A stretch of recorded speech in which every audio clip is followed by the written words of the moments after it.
bonjour, bienvenue. Donc aujourd'hui, on va parler d'un thème très large et donc sur une base de réflexion qui est luxe et transformation digitale sont-ils compatibles?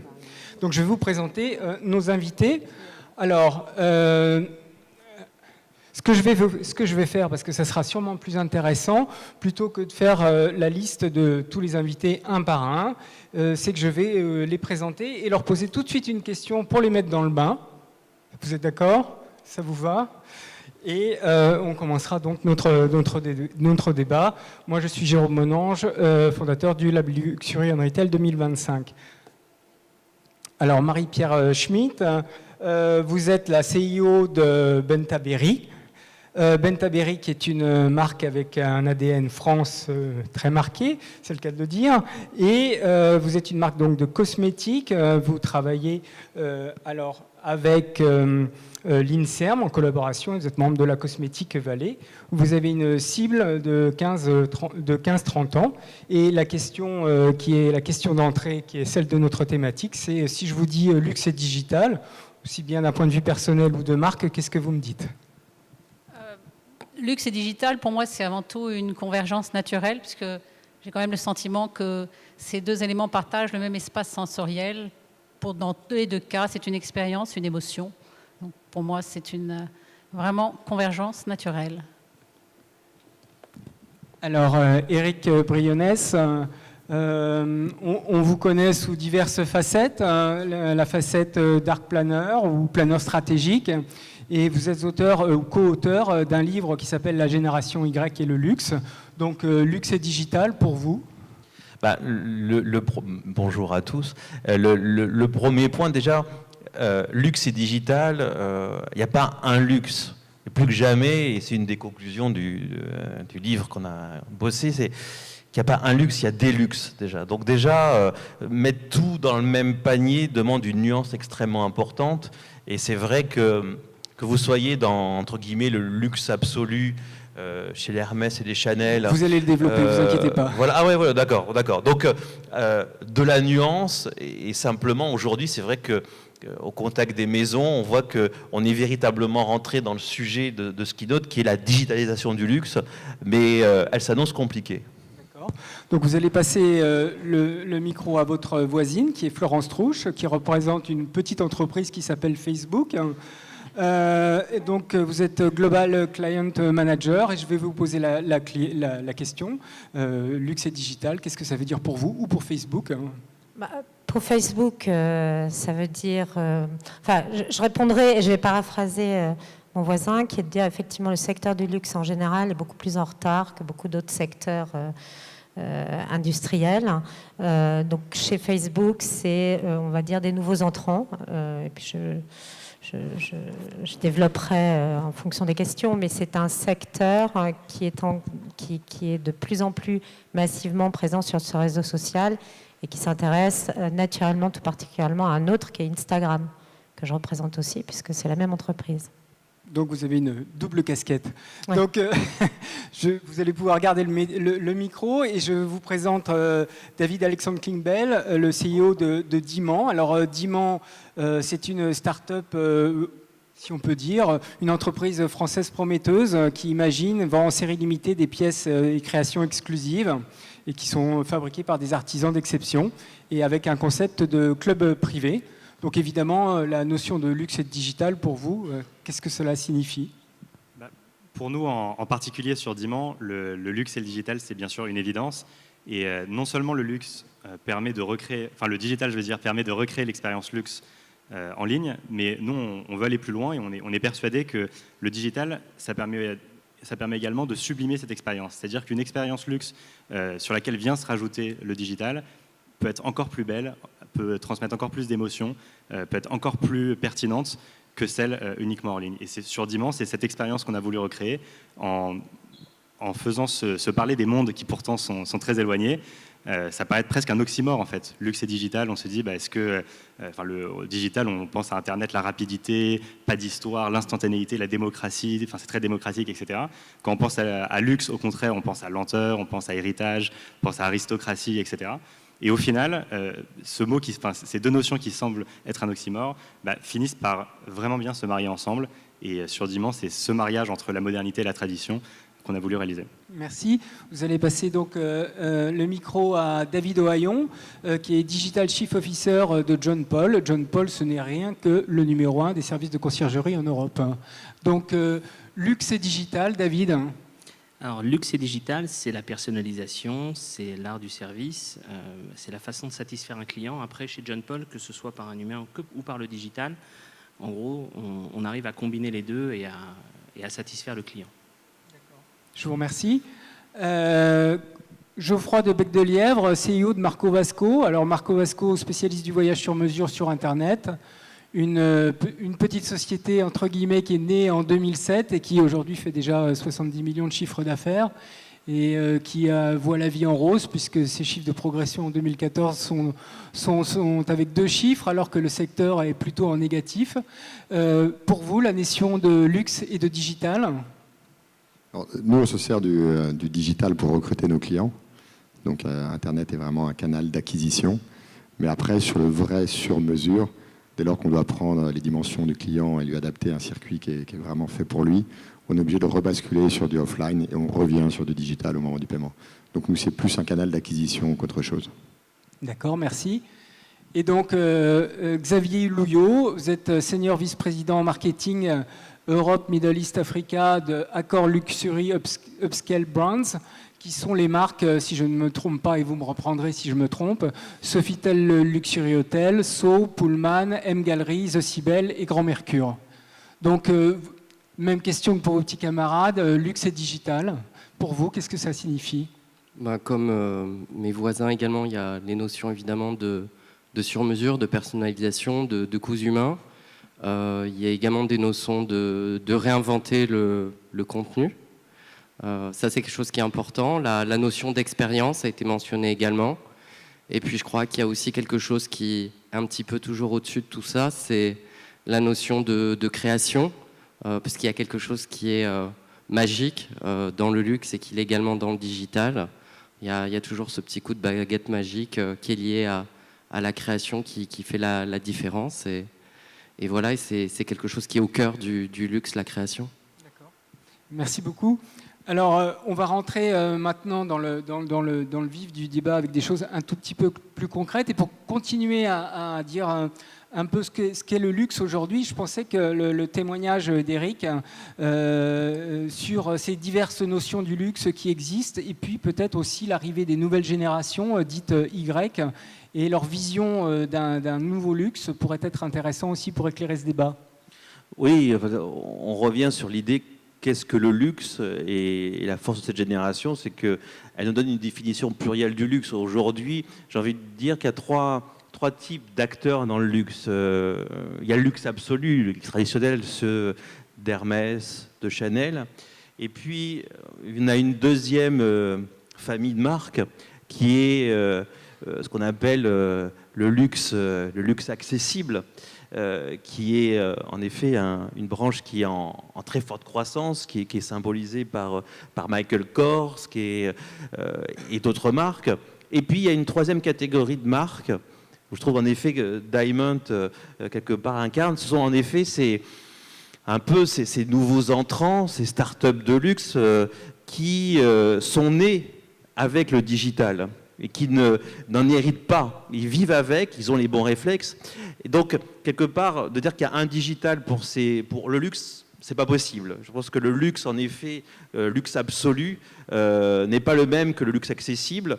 En effet, par exemple, une action qui avait beaucoup marqué, c'est Michael Kors sur Instagram, en mettant le bouton Buy. En effet, quand on est dans l'accessibilité, l'ubiquité n'est pas dangereuse. Si vous appliquez ça à Chanel, Buy, et en facilitant finalement cet achat jusqu'à devenir finalement sans valeur à proprement parler, on perd cette dimension de rareté. Donc je pense qu'il faut inventer un digital pour chacun, faire du sur-mesure aussi d'un point de vue stratégique. Après, la force, en effet, des marques inventées. Alors, on peut citer d'autres marques que Diamond ici. Moi, une marque qui me marque beaucoup, enfin, qui m'a imprégné ces derniers temps, c'est Anderson, donc qui a pris en plus la tête de la direction de la marque Lowe, qui a fait ce reboot. On voit cette génération sont à la fois des créateurs, mais aussi des entrepreneurs en même temps. Et qu'ils redécouvrent quelque chose d'extrêmement important, c'est que finalement, certes, le luxe, c'est aussi un commerce, et faire du commerce, c'est noble. Alors que c'est vrai que dans le luxe, on n'est pas vraiment du commerce, il y a cette espèce d'opacité. Et concrètement, comment je connecte cette idée de commerce avec le digital? C'est une interview que j'ai entendue d'Anderson qui disait, voilà, on a mis en application il y a quelques mois le site e-commerce, et je demande à mes équipes de s'imprégner de ce qui se passe dans ce site, de s'imprégner des datas pour mieux servir mon consommateur. Donc vous voyez, ici, on pousse cette question de dire, voilà, oui, la data, ce n'est pas sale dans le luxe, bien au contraire, on peut servir sans nuire à la création. Et je pense qu'aujourd'hui, on est dans un temps, pour les marques de luxe traditionnelles, extrêmement difficile. C'est que le digital se résumait à de la communication. Donc, en effet, des sites de marque, des belles campagnes sur Facebook et autres. Et aujourd'hui, on arrive à des questions clés qui sont un réveil, mais un réveil brutal des marques de luxe en disant, voilà, c'est incroyable, Amazon livre en 3 heures à New York. Et nous, c'est en 3 jours. On le fait. Sauf que Amazon a passé des années à réussir ce prodige. Donc si vous voulez, on a un écosystème extrêmement compliqué où la digitalisation du luxe, aujourd'hui on est en plein dedans, mais c'est vrai que le luxe a pris un retard, non pas en termes de communication, parce qu'il y a une grande créativité digitale dans le luxe, mais en matière vraiment de toute la chaîne de valeur, d'intégrer le digital, pas au cœur, parce que c'est un espèce de barbarisme, mais vraiment de façon profonde. Donc il y a un réveil extrêmement difficile qui se fait là, et c'est vrai qu'il y a un avantage stratégique par rapport à ces marques inventées par la génération Y, c'est que pour eux, le digital, c'est dedans. Et il n'y a pas d'incompatibilité, en effet, entre l'offre luxe et le digital. Diamond l'incarnant, je trouve, parfaitement. Donc vous voyez ici, c'est vraiment une question complexe où on touche vraiment au métier.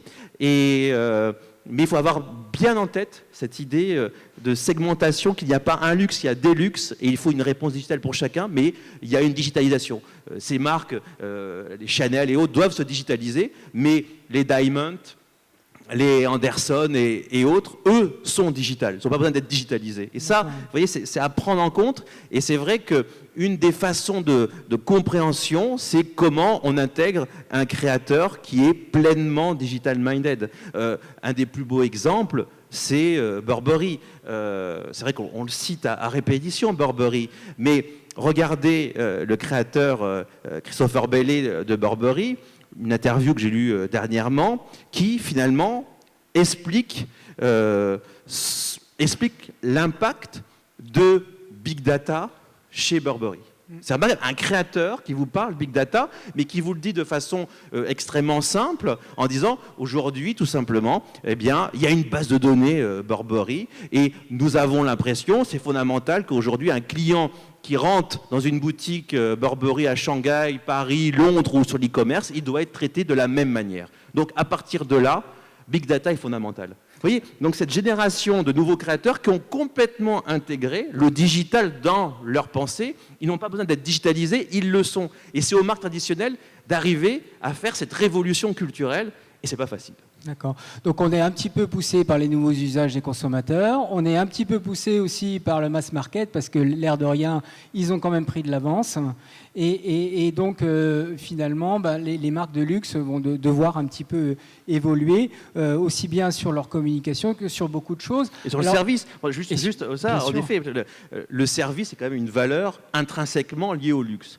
Il y a 10 ans, vous aviez une pensée qui était assez claire, développée par M. Pinault, qui disait aujourd'hui, en termes de service, le maximum, c'est l'hôtellerie de luxe.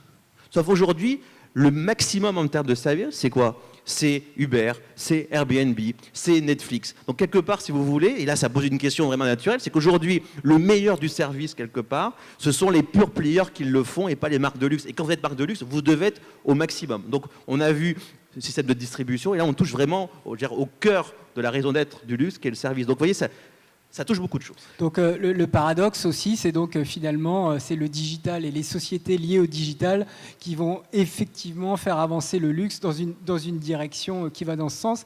Et là, je rebondis sur une question pour David Ohayon.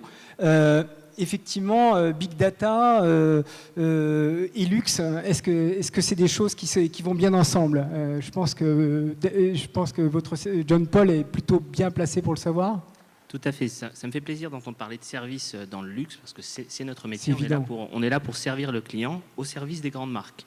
On gère des clubs et des programmes affinitaires pour les grandes marques et on intègre en fait le digital de façon complètement transparente dans tous les points de contact avec l'utilisateur. On collecte les données, c'est un petit peu la main invisible, et on restitue tout ça sous forme de profiling qui nous permet d'améliorer sans arrêt, sous forme d'un cercle vertueux, le service qu'on offre, les recommandations qu'on fait. Le digital chez John Paul, c'est finalement l'assistant du concierge. On est là à tout moment dans les outils du concierge pour lui servir la bonne information au bon moment pour qu'il puisse répondre aux clients. Et le secret derrière ça, c'est de mélanger l'humain et le digital et d'arriver... L'important, c'est pas tant d'avoir le bon hôtel ou le bon restaurant. L'important, c'est d'avoir la bonne table et la bonne suite, ou l'upgrade, ou l'attention quand on arrive à l'hôtel. Et c'est comme ça qu'on voit justement le service et la touche John Paul. D'accord. Xavier, vous voulez répondre en ricochet? Je vous vois hocher la tête sur effectivement l'apport de la connaissance client et du digital par rapport à la notion de service. Oui, enfin, je faisais ça de la tête par rapport à ce que vous dites par rapport au service. Nous, on voit que l'impact est immense, puisque finalement, le digital, oui, au-delà du big data, au-delà de tous les enjeux de réinvention du parcours client, au-delà du mobile first, etc., impacte aussi de façon, je dirais, très concrète nos métiers. Donc des exemples, je peux vous donner, c'est par exemple, nous avons lancé un nouveau programme qui s'appelle le projet Welcome, où concrètement nous réinventons l'accueil de nos clients. Alors ça a des enjeux sur les équipements, mais c'est aussi des enjeux sur la façon dont nous construisons les hôtels. Donc le digital aussi a fait changer la forme des desks de réception dans les hôtels. Ça a également des enjeux qui sont très concrets. Je vous donne un autre exemple. On a lancé Accor Press, qui est maintenant, que je crois qu'Air France également l'avait bien fait, qui offre des titres de presse de façon complètement digitalisée. Mais ça va aussi sur des sujets qui sont plus pour nous de back-office. Par exemple, on a un partenariat avec la Web School Factory, où on travaille évidemment avec des esprits hors les forces Accor. C'est là où on peut être le plus innovant. Et on a, par exemple, des discussions sur des chariots connectés pour les femmes de chambre, etc., ce genre de choses. Donc vraiment, ça touche l'ensemble de l'expérience, et je dirais de façon extrêmement concrète, là, pour le coup, vu qu'on peut toucher ces objets. Voilà. Alors justement, si on parle de ce que crée le digital, et là on a vu sur une notion de physique, comment on crée de la valeur sur Internet, Geoffroy, je pense que vous avez une opinion assez arrêtée sur le sujet. Alors, nous, juste en répondant là-dessus, le digital, on s'en sert beaucoup sur le prédictif également. C'est vraiment dans le voyage, en fait, on se rend compte que quelqu'un qui a été au Vietnam, en Chine ou en Inde, il y a 75% de chances qu'il aille au Japon dans son prochain voyage. C'est assez étonnant, mais il y a des vrais parcours. Et après, on a toujours tendance à attendre quelqu'un qui organise ses voyages avec des enfants, va s'y mettre au mois de février-mars pour l'été.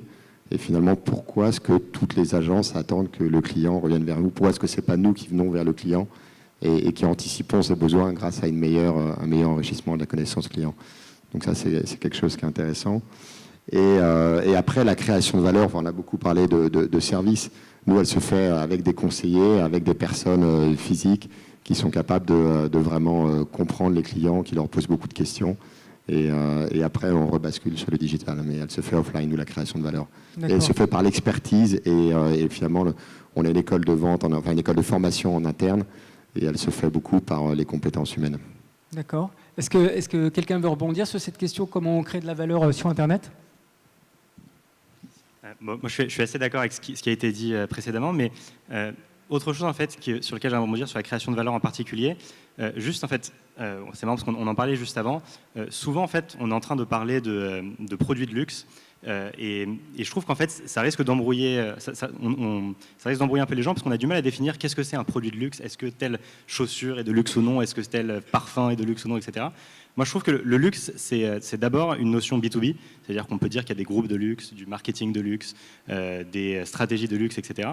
Mais quand on arrive au B2C, quand on parle de produits, il n'y a pas juste le luxe, il y a toutes les composantes du luxe. Et dans les composantes du luxe, en effet, il y a le service dont on parlait, en effet, il y a la qualité, en effet, il y a le sur-mesure, en effet, il va y avoir l'exclusivité, les canaux de distribution, etc. Mais c'est un ensemble de valeurs. Et en fait, comment est-ce qu'on met en scène ces valeurs et comment est-ce qu'on transmet cette valeur grâce au digital ? Je pense que quand on prend individuellement chacune de ces valeurs, le digital est parfait pour les transmettre. Aujourd'hui, vous voulez offrir le meilleur niveau de service et je trouve que ce panel, c'est un exemple. C'est-à-dire, vous avez voulu inviter quelqu'un qui fait de la conciergerie, vous avez invité une start-up, c'est pas le représentant des Clés d'Or de Paris. Vous avez voulu inviter quelqu'un dans le retailing, c'est une start-up. Vous avez invité un média, c'est Facebook, c'est pas Vogue ou le Harper's Bazaar. Vous avez voulu inviter une marque. Vous voulez dire que je fais des débats orientés, c'est ça ? Non, mais en fait, aujourd'hui, si vous prenez individuellement toutes les composantes de l'expérience luxe, aujourd'hui, le meilleur service en e-commerce au monde, le service le plus luxueux, c'est Amazon. Il n'y a rien de plus luxueux que l'expérience Amazon, sur lequel, au passage, vous pouvez acheter des produits de marque de luxe. Vous pouvez acheter une montre Cartier sur Amazon aujourd'hui, et l'expérience est absolument luxueuse. Vous êtes livré en 3 heures, vous pouvez retourner quand vous voulez, il y a beaucoup d'informations, etc. Et alors, c'est pas luxueux au sens classique du terme, mais ça reprend beaucoup de services. Et nous, par exemple, sur Diman, ce qu'on fait pour transmettre cette valeur, et qu'on peut faire uniquement grâce au digital, c'est qu'on met en relation directement en fait, les personnes qui sont en fait en coulisses dans le luxe, c'est-à-dire les artisans, et on va les montrer avec des vidéos, on va montrer leurs gestes, les matériaux, etc. Et c'est des choses qu'on ne peut pas forcément faire en boutique, qu'on ne peut pas faire en offline, parce qu'il n'y a pas le temps, parce qu'il n'y a pas le support. Et justement, le digital, la beauté du digital, c'est qu'aujourd'hui, avec les connexions haut débit, on peut montrer des tonnes de vidéos de très bonne qualité. Aujourd'hui, avec tous les outils digitaux qui existent, on peut, vraiment, voilà, on pourrait prendre le savoir-faire, le service, on pourrait continuer sur toutes les composantes du luxe. Le digital est très fortement, vraiment approprié pour transmettre cette valeur. Donc vous ouvrez la boîte des secrets de fabrication des maisons de luxe, si j'entends bien.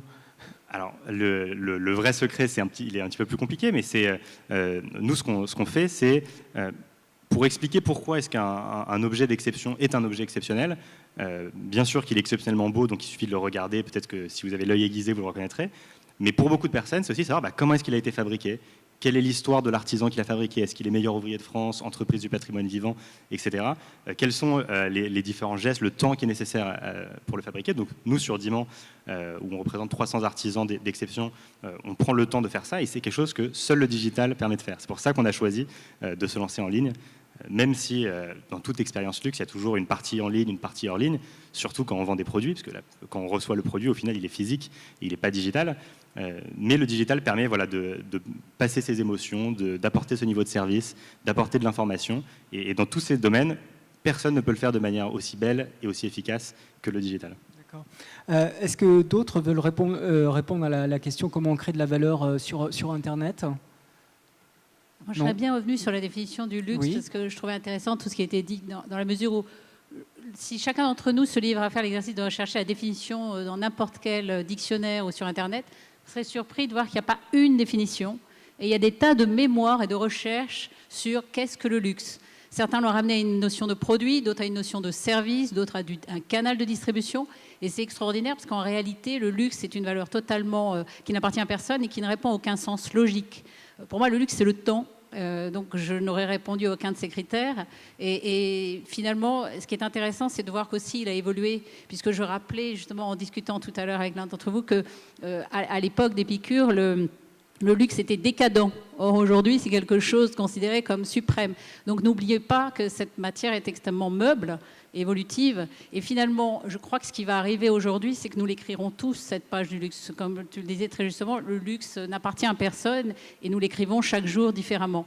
Pour moi, c'est ça qui est intéressant, c'est que finalement, on a tous raison et tort à la fois. Et ce qui est intéressant dans le digital, dans cette approche du luxe, c'est que finalement, pour moi, le digital est un univers extraordinaire, puisque n'oubliez pas que quand vous rentrez dans l'univers du luxe, vous rentrez dans une boutique de luxe, vous ne rentrez pas chez vous, vous rentrez dans un univers qui vous est imposé et vous l'interprétez, puisque finalement, on démontre chacun ici que le luxe est une interprétation que l'on en fait chacun d'entre nous. Et lorsque vous accédez à cet univers sensoriel, qui est une émotion, eh bien, le digital est fantastique, puisque une marque qui s'exprime dans son élan luxueux sur Internet, au contraire, rentre chez son interlocuteur, rentre chez son public. Donc, à travers ses propres univers, il va intégrer l'univers de celui qui viendra à lui. Et ça, c'est extrêmement intéressant, puisqu'on rentre dans un luxe qui sera collaboratif et participatif. Moi, c'est ce qui m'intéresse sur Internet aujourd'hui, c'est qu'on a parlé de produits, on a parlé de services, mais moi, ce que je vais essayer de faire, j'avais promis à Brice que je le citerai, mais j'ai mis énormément de temps à trouver le meilleur des interlocuteurs pour développer une nouvelle plateforme web, luxe et digital. Et je vais le citer parce que c'est vrai qu'il a répondu à tout le cahier des charges, j'ai mis du temps à le trouver, c'est Web Population. L'idée, c'est de développer aujourd'hui une plateforme, que je n'appellerai même pas site, qui arrivera à créer cette interconnectivité, parce qu'en réalité, je considère que ce luxe, on le crée à plusieurs, et que cette communauté, ce public, quelqu'un me rappelait récemment que les mots sont signifiants. On ne parle pas de consommateur sur Internet, on parle d'audience, public. Ça veut dire ce que ça veut dire, c'est qu'on est dans une émotion, on est dans un théâtre, et finalement, on y appelle les interlocuteurs avec qui on veut bien échanger, qui veulent bien échanger avec vous. Et c'est ce qui me paraît intéressant. Je regardais, j'ai retrouvé entre-temps, pendant que vous parliez, la définition du luxe sur le Larousse, et je me dis que effectivement, c'est un peu incomplet, puisqu'il nous indique que luxe, caractère de ce qui est coûteux, raffiné, somptueux. À mon avis, effectivement, vient de démontrer que c'était beaucoup plus large que ça. Rappelez-vous que luxe, ça veut dire excès, c'est luxus, hein, et l'excès, a priori, c'est l'abondance, donc c'est ce que certains considèrent être de l'anti-luxe. Donc les mots ont de l'importance, on peut en dire ce que l'on veut, et luxe, encore une fois, c'était une notion décadente à l'époque, donc on ne se décrète pas luxueux, c'est les autres qui vous décrètent. Et je rappelais récemment que je pense que quand Hermès a créé son premier sac, il ne s'est pas décrété produit de luxe.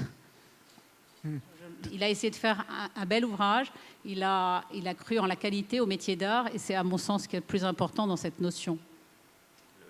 Le mot luxe est interdit chez Hermès. Oui, il y a d'autres mots aussi qui sont interdits.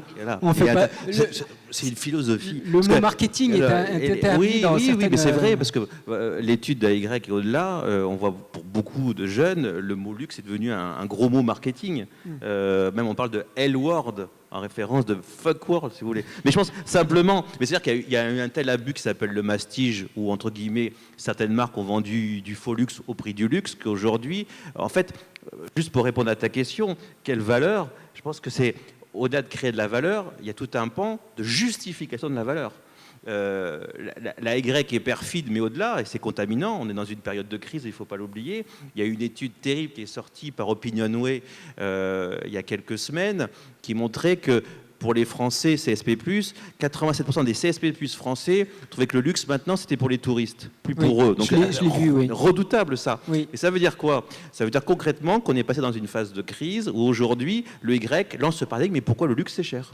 Pourquoi le luxe est naturellement cher? Alors, il y a tous les excès, mais derrière ça, je pense que le digital, et ça, je pense qu'en effet, tous les nouveaux entrants, les jeunes entrants l'ont parfaitement compris, c'est que, je veux dire que la première mission, au-delà de la séduction, elle est fondamentale, la séduction, c'est le digital est là pour démontrer la valeur du produit. Je prends un exemple tout simple, alors c'est peut-être de la communication. Regardez la marque Ami, extrêmement intéressante cette marque Ami qui révolutionne le vestiaire masculin.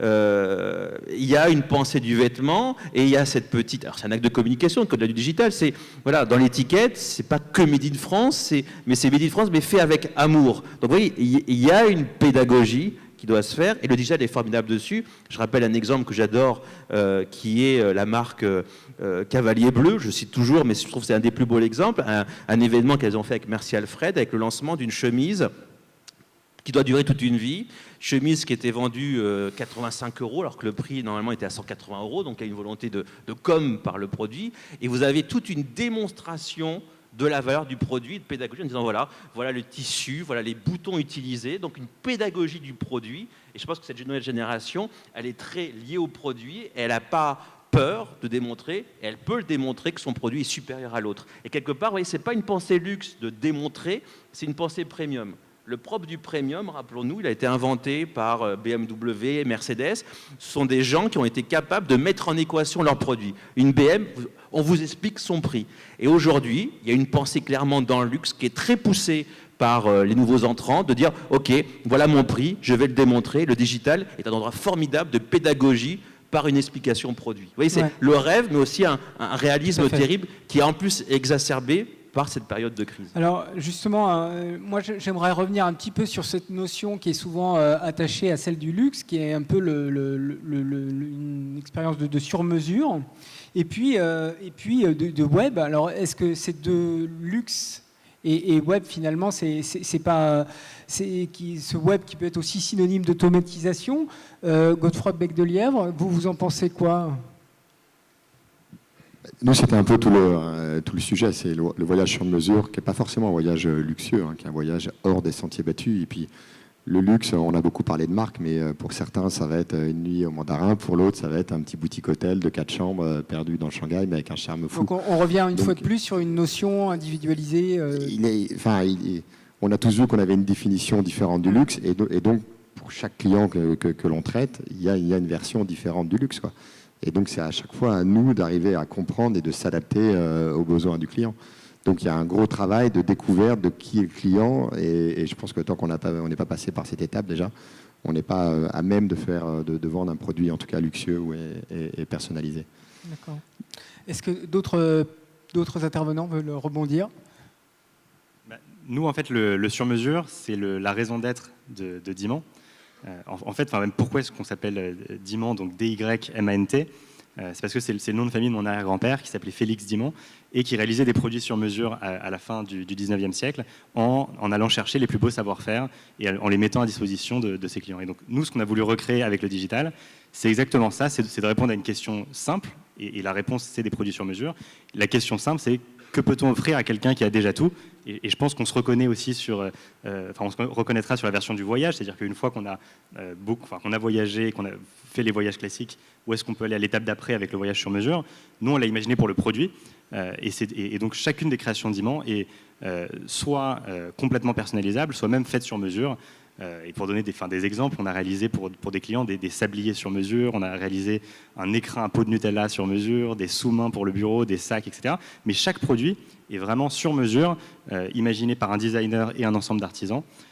Et ça, ce genre de choses, alors on peut le faire en offline sans le digital, c'est ce qui s'appelle les commandes spéciales de toutes les grandes maisons de luxe, sauf qu'une commande spéciale dans le monde physique, ça met 6 mois à se faire, 1 an à se faire, il faut avoir l'accès, etc. Là où Dimant, grâce au digital, grâce aux outils qu'on a développés, on peut arriver au même niveau d'excellence, à faire au même niveau de sur-mesure, mais en allant plus vite, en allant plus loin dans la personnalisation, en faisant des produits beaucoup plus personnalisés ou jusqu'au sur-mesure. Et ça, c'est ce qui est rendu possible grâce au digital. Alors, j'imagine que votre voisin de gauche va aussi avoir quelque chose à dire sur le sujet. Le sur-mesure, c'est particulièrement compliqué dans la notion de service et surtout en marque blanche, telle qu'on l'opère. Il faut à la fois qu'on arrive à incarner toutes les valeurs des marques, à personnaliser l'accueil, et là, le digital, en gros, on n'existerait pas sans le digital.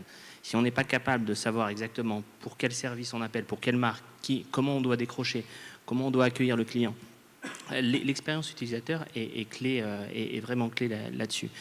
Et la complexité de la marque blanche, c'est qu'on doit s'adapter à chacune des communications, à chacune des valeurs des marques, construire des parcours clients personnalisés en intégrant des briques de telle marque, en intégrant des briques externes, et arriver à masquer tout ça.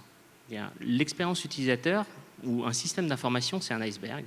La pointe qu'on voit, c'est l'expérience utilisateur, et plus elle est fine, plus on arrive à délivrer une expérience utilisateur simple et fiable. Et c'est vraiment toute la complexité, c'est de bâtir avec ce gros socle d'iceberg qui est sous l'eau, X pointes qui chacune représente les différentes marques. C'est amusant parce qu'en préparant justement ce débat, j'avais pensé à cette notion d'iceberg et de mettre en relation avec vos services. Le digital, est-ce que vous avez des exemples concrets dans l'hôtellerie peut-être, dans vos hôtels de luxe, pour vos clients ou de personnalisation aujourd'hui que vous apporte la transformation digitale dans l'accompagnement de vos clients? Pour nous, la personnalisation, en tant qu'hôtelier, c'est au cœur de notre métier. On n'a pas attendu le digital pour personnaliser. On avait dans les hôtels ce qu'on appelle des cardex avec des fiches clients. Bon, voilà. Donc c'est quelque chose qui est intrinsèque à notre métier. Enfin, je pense que là où on va plus vers quelque chose de, je vous disais, de magique, c'est justement les dimensions, au contraire, d'inattendu, de surprise. Voilà, et c'est là où on a gagné. Il ne suffit pas de proposer telle céréale parce que le client l'a mis dans ses préférences clients, il souhaitait un magazine féminin plutôt que masculin et son nom écrit sur un joli gâteau type opéra. Non, l'idée au contraire, c'est d'aller au-delà et de créer de la magie. Ce que j'entendais aussi, c'est au niveau de la notion de luxe. C'est vrai que le luxe, vous mentionniez, ça peut être l'espace, ça peut être le temps, ça peut être beaucoup de choses. Je crois qu'il y a une dimension également, et nous, c'est un enjeu qui est très important, c'est la diversité en fait culturelle, vu qu'on est présent pour des marques comme Sofitel dans plus de 90 pays. Et le luxe ici n'est pas le luxe d'autres pays forcément. Et je pense que c'est un élément qui est extrêmement important. Voilà, c'est de pas être trop French-centrique et voilà. D'accord. Alors, on va rentrer dans un pan un petit peu plus marque de luxe et communication. Alors, Marie-Pierre, si je vous posais la question effectivement de savoir comment vous entrez en relation digitale avec votre cœur de cible, les 15-30 ans, sur cette notion de bien-être, de cosmétique, qui est votre cœur de produit aujourd'hui, qu'est-ce que vous me répondriez? J'ai entendu parler, tout à l'heure, vous avez parlé de plateforme. C'est un moyen de rentrer en contact dans le futur avec vos clients Alors, je rappelle juste que je réponds en toute humilité. Il y a 36 expériences possibles. Moi, mon expérience du net, c'est la flexibilité. Donc, on teste. C'est test and trust. Donc, je ne prétends pas à détenir aucune vérité et prenez beaucoup de bémol dans tout ce que je vais vous dire. Pour moi, le net est une extraordinaire aventure parce qu'il y a un mot que j'aime énormément dans toutes les approches qu'on fait, c'est les mots d'émotion qu'on oublie tout le temps. Et franchement, l'acte d'achat, c'est un acte d'engagement, c'est un acte d'émotion, qu'on le veuille ou non. Et cette émotion, c'est ce qui guide tout ce que nous pouvons faire à travers nos actions quotidiennes, que ce soit dans nos choix de vie, dans nos comportements de consommateurs, dans le choix d'un hôtel, etc. Et ça, il ne faut pas l'oublier, puisque je crois que chacun d'entre nous arrive à pardonner toutes les marques qu'il préfère, malgré le défaut du produit. Donc, en réalité, c'est ce qu'il faut, à mon sens, arriver à faire sur Internet, c'est à développer cette émotion et à permettre un inter-échange entre le consommateur et sa marque, en tout cas entre celui qui prétend exister dans cet univers, et garder cet espace sensoriel. Donc c'est le pari qu'on essaye de faire, étant entendu que pour moi c'est un échange duel, c'est-à-dire qu'on parle beaucoup dans le luxe d'engagement responsable, de traçabilité, de qualité, c'est ce que Ben Taberi essaye de faire. Lorsqu'il s'est agi pour moi qui ne venait pas du tout de cet univers, parce que j'ai passé 25 ans dans la finance, mais de créer des produits cosmétiques. Je l'ai fait avec l'université Paris-Descartes, responsable du premier master de cosmétologie européen, parce qu'il me fallait un crédit scientifique, travaillant avec l'INSERM. Je l'ai fait avec la Cosmetic Valley, dont nous sommes membres, parce que c'est notre pôle de compétitivité, par souci d'excellence. Je l'ai fait avec Alban Muller, qui est le premier groupe d'ingrédients naturels en Europe et qui a été en France le leader du lancement de l'organique et de la recherche justement de bien-être. Pour moi, c'est fondamental, c'est que ça n'est pas un outil marketing qui se revendique, c'est quelque chose qui se vit dans l'ADN de la marque. Donc en quoi j'essaye de le vivre sur Internet? Je disais que c'est un engagement duel, c'est que une marque véhicule cela, mais celui qui achète en face a un double engagement vis-à-vis de cette marque également, puisque l'acte d'achat est un acte engageant en ce sens que vous ne pouvez pas vous absoudre en tant que consommateur de ce que vous faites en achetant un produit à 2 € ou à 200 €. Vous ne pouvez pas négliger ce que vous déclenchez comme chaîne de valeur derrière cet acte. Et ce qui me paraît extrêmement intéressant, c'est de développer ce dialogue sur Internet, à travers ces plateformes, avec nos consommateurs, en rappelant que on n'est pas là. Moi, je ne vends pas un prix sur Internet. C'est bien le problème aujourd'hui. Hein, c'est que la plupart de ceux qui vont sur Internet vont chercher un prix, chercher l'hôtel le moins cher. Oui, il faut décorréler cette notion de prix, surtout quand on est dans le luxe, avec Je ne parlerai pas de luxe, je parlerai de qualité et de segment. Je pense que justement, d'où l'espace sensoriel, c'est d'arriver à développer un dialogue avec son public, consommateur, et le transformer en acteur de notre propre marque. C'est ce qu'on va essayer de faire avec notre plateforme web. D'accord. Donc on a vu aujourd'hui avec Eric effectivement qu'il y avait des nouveaux consommateurs de luxe. Alors moi, ma question pour Florence, c'était justement ces nouveaux consommateurs, comment aujourd'hui ils peuvent rentrer en relation avec une marque de luxe ? Là, moi, je vais faire un focus sur Facebook puisque je représente cette entreprise aujourd'hui. Déjà, juste pour revenir un petit peu sur la question qui a été posée et surtout pour un petit peu contrecarrer ce qui vient de se dire avant, Facebook, ça se mesure avec un ROI qui est prouvé. Toutes les études sont disponibles sur Facebook for Business et je vous invite vraiment à les lire parce que la conférence précédente n'était pas tout à fait juste et datait plutôt de 2 ans, entre guillemets, en tout cas sur la plateforme Facebook. Donc déjà, c'est un outil qui peut s'adapter à n'importe quelle stratégie marketing d'une marque de luxe ou pas.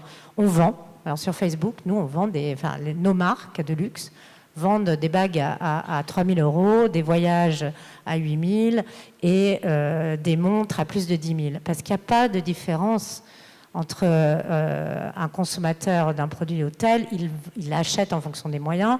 Vous ciblez excessivement bien vos consommateurs avec toutes les datas qu'on a et que vous croisez avec Facebook sur votre propre base. Ils sont beaucoup plus connectés si on parle des affluent people.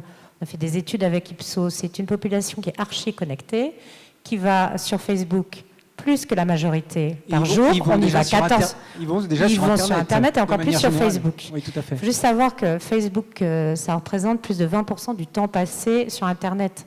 14 fois par jour, on check son mobile. Donc voilà. Donc c'est une plateforme effectivement sur laquelle il est aisé de faire à peu près tout ce qu'on veut pour un peu que la stratégie soit claire, robuste, qu'on connaisse sa cible, qu'on mesure et qu'on traque. Mais ça, je dirais que toutes les marques, et les marques de luxe aussi, vendent, rentrent en contact et créent de l'engagement pour certaines quand il y en a besoin. Ce n'est pas forcément nécessaire pour toutes les marques d'être dans une logique d'engagement. Comme vous le disiez très bien, chacun sa définition de sa stratégie, luxe inclus, et dans le luxe, il y a plein de marques différentes. Donc il y avait un petit peu une notion qui se disait que 28 millions de personnes en France sur Facebook, 1,4 milliard au monde, on touche tout le monde sauf les CSP+. Je ne sais pas pourquoi en fait. Sincèrement, je ne sais pas d'où venait ce lieu commun en disant que peut-être parce qu'on était devenu très grand média, alors on se dit si c'est un grand média, il y a que des jeunes et des gens qui n'ont pas d'argent parce qu'ils ont trop de temps pour eux. J'ai entendu tout et n'importe quoi. Donc on a lancé une étude avec Ipsos, puisque nous on savait que quand vous êtes sur Facebook, il y a 830 millions de newsfeeds tous les jours, et chacun, celui d'Eric n'est pas le mien. On n'aime pas les mêmes choses, quoique sur le luxe on est quand même assez proches.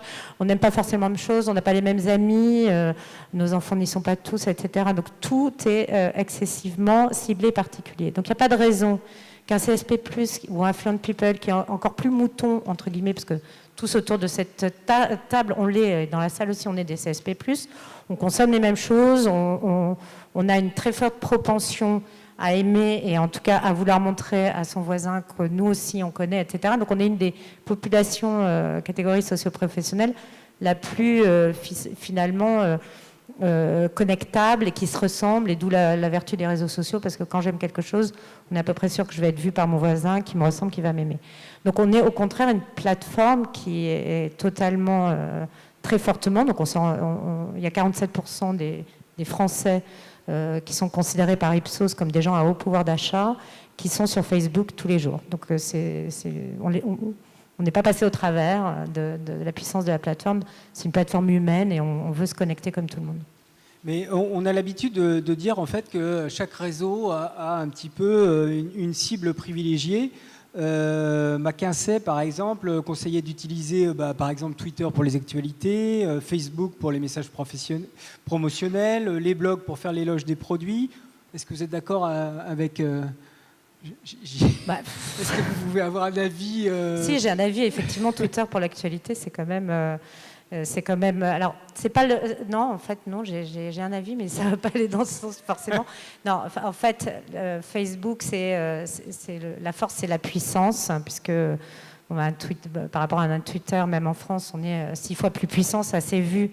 Malheureusement, heureusement, je n'entrerai pas dans ce débat, mais les événements d'il y a 15 jours nous ont montré la puissance des réseaux sociaux, et tout particulièrement de Facebook, puisque plus de 25% des Français ont changé leur photo de profil pour « Je suis Charlie », donc même ça rebondit de l'actualité. La différence avec un Twitter, c'est que nous, on est très privé, c'est-à-dire qu'on ne montre pas, on ne donne pas à voir, à partir du moment où l'utilisateur Facebook a choisi d'être en privé, on ne donne pas à voir les contenus. Donc pour vous, journalistes, pour tous les gens, c'est beaucoup plus difficile de pouvoir suivre l'intégralité d'un flux de conversation par rapport à un Twitter. Donc ça, c'est une différence d'exposition, je dirais.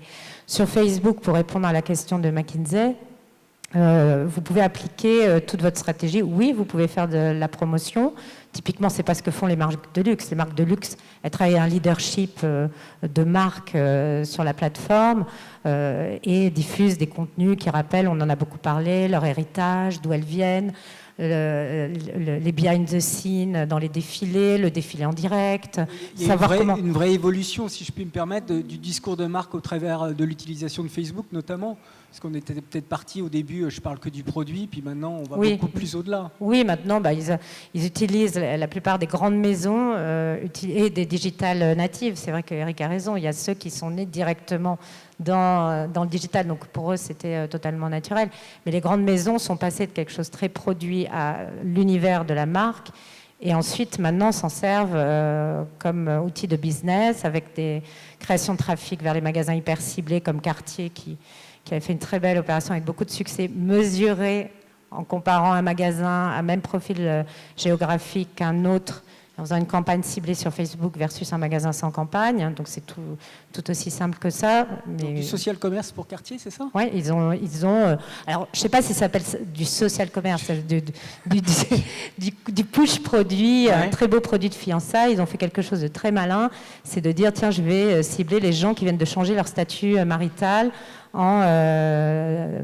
c'était Just Engaged ou bien je me mets en couple. Donc juste au moment où on peut se dire qu'il y a peut-être dans cette cible-là... On s'aime encore et on a encore envie de se faire des cadeaux là. C'est-à-dire que la bague de fiançailles dans certains pays, c'était pas en France, mais la bague de fiançailles dans certains pays est encore quelque chose, un témoignage aussi fort que la Rolex en Australie quand on a 21 ans. Voilà, il y a des pays qui ont des spécificités sur certains produits et qui utilisent Facebook pour repérer ces moments de vie qui sont pour eux opportuns et intéressants. Il y a beaucoup de marques qui l'utilisent pour une ouverture de boutique et de façon très ciblée sur des cibles très affinitaires, annoncent, invitent leurs clients ou prospects à venir les découvrir. Donc je dirais que toutes ces marques appliquent sur Facebook à peu près toutes les techniques de marketing dont elles ont besoin. Puis, en Asie, vous verrez beaucoup d'e-commerce parce que l'Asie, dans le luxe, c'est vrai qu'il y a très e-commerce. Il y a une utilisation très avancée des réseaux sociaux en Asie par rapport à l'Europe encore. Alors, tout dépend sur quel type d'utilisation. En termes de commerce, oui, puisque l'Asie est très mobile. Alors, on est globalement le monde entier excessivement mobile, mais l'Asie encore plus. La majorité des pays ne sont pas passés par le fixe. Typiquement l'Indonésie et autres, pour pouvoir rentrer dans l'ère du digital. Donc c'est des populations qui sont beaucoup plus à l'aise avec un outil comme le mobile, y compris pour acheter, beaucoup plus à l'aise que des populations européennes. Aux US, c'est quelque chose de totalement naturel que de devoir acheter une robe à plus de 2000 € sur Internet, c'est quelque chose qui se fait sans problème. C'est plus compliqué sur les populations européennes.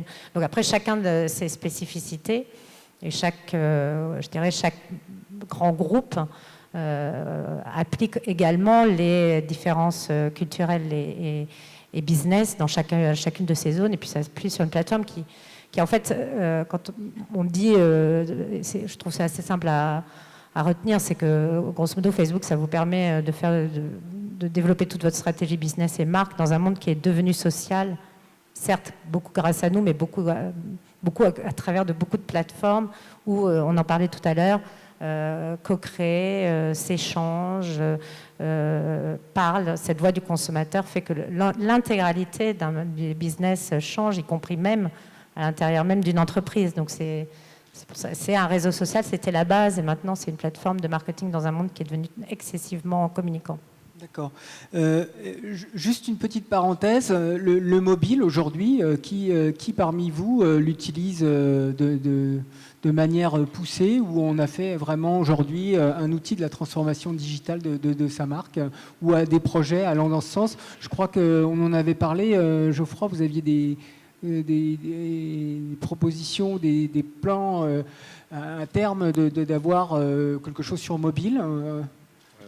Alors déjà, juste pour revenir un tout petit peu sur ce qu'on parlait de Facebook, nous c'est assez intéressant parce qu'on a vu que sur notre population de clients, Marco et Vasco, on vend des voyages à plus de 9 000 €, qui est une moyenne pour 3 personnes, qui est une moyenne. Donc soit les gens partent à 2, 6 000, soit à 4, 12 000. Et en fait, finalement, ils sont assez peu actifs sur Facebook. Je pense qu'ils n'osent pas forcément. Alors après, c'est une tranche de la population qui sont des gens qui gagnent plutôt bien leur vie. Ils vont être spectateurs, mais ils ne vont pas être co-acteurs du contenu et ils ne vont pas vouloir s'afficher, le partager avec des amis. Alors est-ce que c'est de la pudeur, c'est pour ne pas étaler, c'est pour ne pas montrer, je ne sais pas. Mais finalement, on a vu que nous, on leur propose, on les pousse, mais ils ne sont pas tellement... finalement, Non, mais il faut les cibler. En fait, alors je vais vous dire, vous les ciblez, vous faites un post qui n'est pas forcément visible de votre page, et puis vous mesurez le ROI. Voilà, vous vendez en fait, vendez sur Facebook. Effectivement, peut-être qu'ils ne vont pas oser partager, commenter, mais essayez plutôt la version vente, puisque vous êtes en digital sur les canaux d'acquisition testés parce que les cas qu'on a, c'est des voyagistes aussi à des gros montants, gros tickets d'entrée voyage. Sur le mobile, mais au-delà, je pense qu'il faut parler d'un canal fondamental qui est chez vous, qui est Instagram. On ne peut pas penser le luxe sans penser la valeur d'Instagram, qui est, je trouve, un canal fascinant, qui est un canal créateur d'émotions, d'humains. Et là, Instagram, il y a tout dedans. Il y a du sur-mesure, je m'explique. Sur Dark Planner, on a interviewé il y a quelques semaines, on va publier une jeune marque. Et en fait, donc, sur des produits qui étaient de mode, relativement entre guillemets chers, et qui finalement, il y avait la CEO, la créatrice, et la CEO repérait ses clients sur Instagram.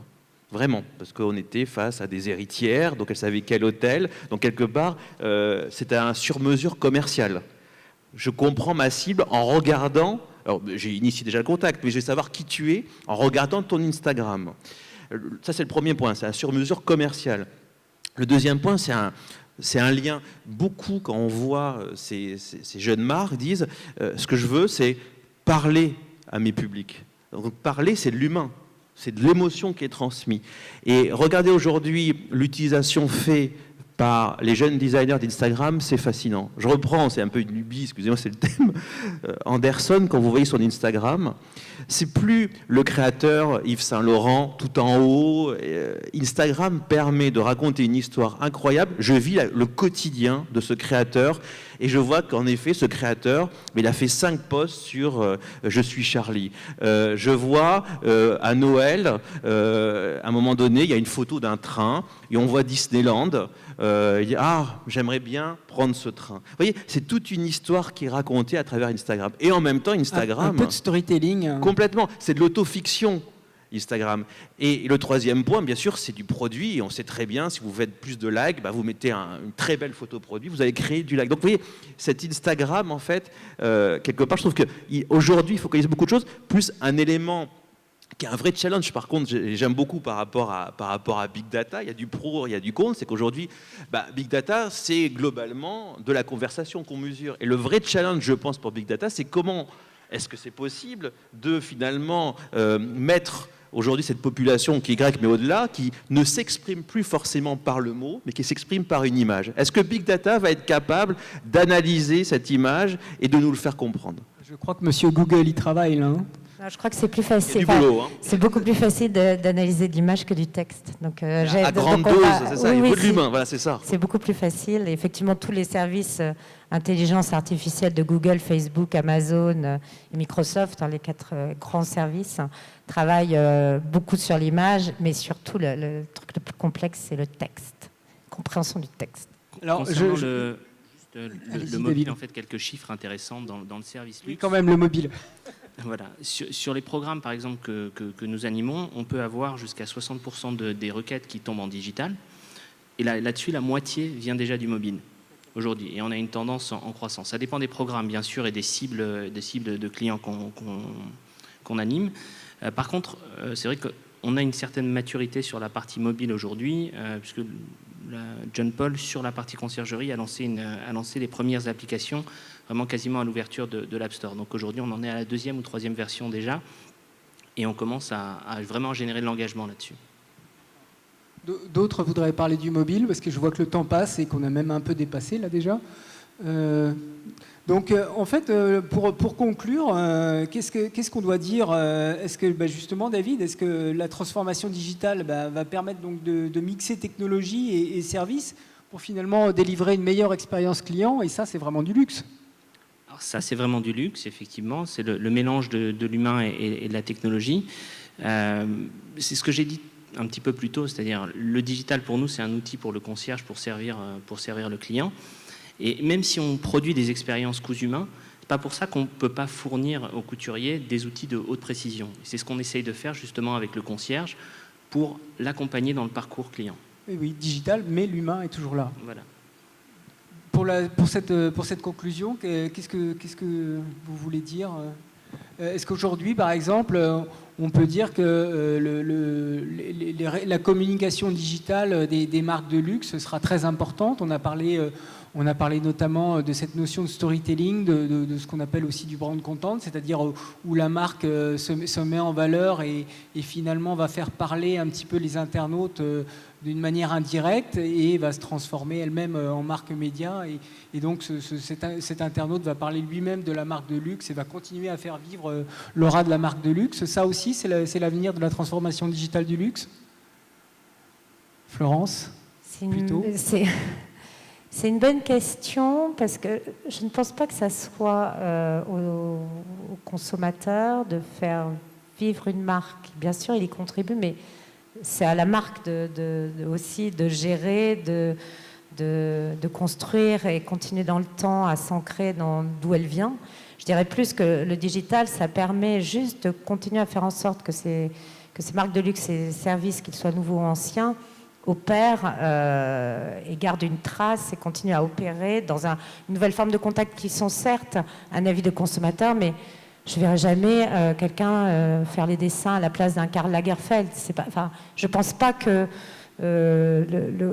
l'UGC, qui est une chose assez amusante, mais pas toujours fortement intéressante par une marque, ait la finalité de ce monde de dialogue et d'échange. En revanche, de pouvoir écouter des avis et s'en servir comme un très beau thermomètre, c'est beaucoup plus facile aujourd'hui que ça ne l'était auparavant. Mais de grâce, laissons aux marques et aux entreprises le fabuleux boulot qu'elles font et sur lequel elles sont. C'est leur métier, elles sont exceptionnelles. C'est pas aux internautes de le faire à leur place. La transformation. M'autoriser un point de vue un peu différent. Non, mais tout à fait. Je sais que c'est un point de vue là pour le coup. Je m'exprime mon nom personnel. Non, j'adore Facebook, c'est pas le débat, mais ça dépend si vous l'entendez en approche produit pure designer. Lorsqu'on produit, par exemple, des produits comme Bentaberry, qui sont des produits dont il ne faudra évidemment pas remettre en cause la validité ni la pertinence scientifique, personne ne peut s'inspirer demain, docteur en biologie, ni. En revanche, ce qui est possible de faire, et ce en quoi je tends, et ce vers quoi je tends, c'est au contraire une marque collaborative et participative, parce que je suis de ceux qui pensent que la vision du net de demain sera interchangeable. Et moi, je pense que ma marque aura réussi le jour où on aura totalement oublié qui en était le fondateur. Et dans le sentiment général, elle appartiendra à son public, à ses consommateurs, une marque de consommateurs. Pourquoi ? Parce que regardez ce que fait Lego sur Internet. C'est absolument prodigieux. Lego n'a remis en cause ni son ADN, ni son fondement, ni ses objectifs, ni la qualité de son produit. Mais c'est fantastique. Et moi, ce que j'aimerais, c'est arriver à un dialogue total avec mon public, au point que, par exemple, on a un projet en cours avec une des plus grandes écoles de design, St. Martin's College. L'idée, c'est d'arriver à convaincre des grands designers de créer le produit cosmétique For a Better World. Le contenant sera scientifique, sera toujours le même, mais le produit sera designé par d'autres. Il sera la propriété de sa communauté et porté par lui. Il répondra à une aspiration, à une humeur du moment. Donc oui, moi je crois en cette collaboration, je crois en cet échange et je crois au transfert. Et si on va même au-delà, on peut anticiper un jour que, au contraire, non seulement ils seront acteurs, ambassadeurs de la marque, mais ils l'incarneront, parce que finalement le digital, présenté comme tel, ça paraît être une notion totalement évanescente, mais c'est vous et moi, c'est rien d'autre qu'un ensemble d'individus qui agissent sur la toile. Donc c'est nous. Donc, moi, je vais vous suivre. Hein, ça veut dire, je suis non, mais par exemple, je dis toujours, je suis un grand adepte de Facebook et régulièrement, je me fais alpaguer par mes copains qui disent « Ouais, Facebook, En réalité, Facebook, c'est nous, on en fait exactement ce qu'on en veut. Lorsque vous arrivez à une réunion, une assemblée chez des copains et que vous racontez votre vie, vous avez juste décidé de raconter votre vie autrement avec un autre. Vous pouvez sélectionner ceux avec qui vous parlez, vous pouvez sélectionner ce que vous publiez. Ça n'est rien d'autre que votre propre image et que ceux qui ne l'aiment pas n'y aillent pas. C'est la grande liberté de ce monde. Mais tous ces outils, comme Facebook, comme Twitter, vous parliez d'Instagram. Instagram, aux États-Unis, les gens commandent tous leurs produits par Instagram. Chaque fois que je passe du temps aux États-Unis pour ma marque, on me dit « Est-ce que tu es sur Instagram ?» Alors qu'ici, on ne me le demande pas. Quand je vais en Asie, c'est WeChat. Ils connaissent ni WhatsApp, ils commandent mes produits par WeChat. Donc, ça veut dire que tout est relatif. Mais moi, je suis d'une grande optimiste sur le net parce qu'on en parle souvent comme le plus négatif. Ce n'est rien d'autre que le miroir de notre société. Donc, on peut le transformer comme on peut se transformer soi-même. Donc, oui, moi, je crois beaucoup au collaboratif sans remettre en cause l'ADN de la marque. L'ADN de la marque, un produit est fait pour toucher son consommateur. Et finalement, moi, mon plus grand bonheur, c'est qu'il ait mon produit entre ses mains. Donc on peut conclure en disant que finalement la transformation numérique a rapproché le consommateur de sa marque et vice-versa. C'est-à-dire qu'aujourd'hui, la marque va offrir, grâce à la transformation numérique, encore une meilleure expérience pour ses clients. Mais exactement, parce que comme je le rappelais tout à l'heure, l'avantage du numérique, encore une fois, c'est qu'on vous reçoit chez soi. L'internaute qui se connecte sur mon site ou sur Facebook, il le veut bien, sa démarche est proactive et en plus il vous reçoit chez lui dans un univers sensoriel qui lui appartient et il est positif. Donc oui, je crois définitivement que c'est un outil extraordinaire. Eh ben, on restera sur cette... Je serais un peu moins alors, une phrase de conclusion, Eric, parce qu'on a dépassé... Parce qu'il y a beauté et luxe. Et en effet, je trouve dans l'univers beauté, il est temps de mettre du participatif. Ce matin, on faisait une conférence sur l'homme à venir du luxe. Il y avait une partie beauté. Et un des insights qui était détecté, c'est que les hommes en ont marre de ces packaging gris. L'homme veut sortir du fameux gris. Il veut des packaging qui soient enfin créatifs, qui donnent envie, comme du parfum, si vous voulez. Donc ça, je suis complètement d'accord. Moi, je crois qu'il y a un formidable challenge aujourd'hui par rapport au digital, par rapport aux marques de luxe. Mais aujourd'hui, nous, genre de conseil, en tout cas je parle pour ma paroisse, et aujourd'hui à maîtriser un destin. C'est-à-dire que globalement aujourd'hui on a l'impression que les marques de luxe sont dans un grand océan avec des grandes vagues qui est le digital et on doit les aider à maîtriser ce destin. Et c'est vrai que ça révolutionne. J'ai envie de dire que l'ambition qu'on peut avoir, c'est une phrase de Jean-Christophe Hérac, qui est mon président, qui est assez intéressante, je trouve, c'est que, bon, on parle de digital et luxe, et si dans le digital, on mettait du luxe aussi. Vous voyez, renverser un petit peu le jeu. Mais il y a un challenge, et ce challenge n'est absolument pas facile à lever. Eh bien, merci pour cette conclusion, et merci à tous les participants à cette table ronde, que j'espère aura été constructif pour chacun.